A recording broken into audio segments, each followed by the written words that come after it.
सोमवार के दिन है सावन के पावन महीना बा। बहुत सुंदर एगो महादेव के भजन लेके आयल बानी।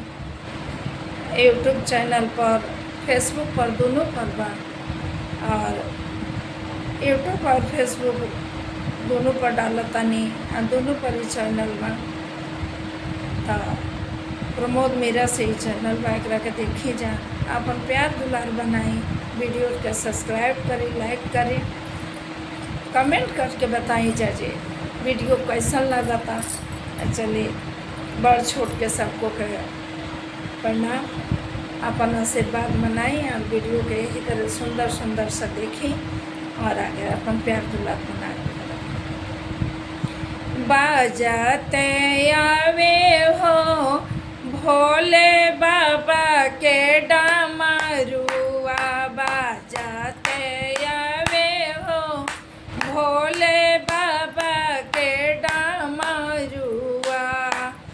कहाँ में चंदा चमके, कहाँ में चंदनिया, कहाँ में चंदा चमके, कहाँ में चंदनिया, कहाँ से बहे हो गंगा निर्मल पनिया, कहाँ से बहे हो गंगा निर्मल पनिया।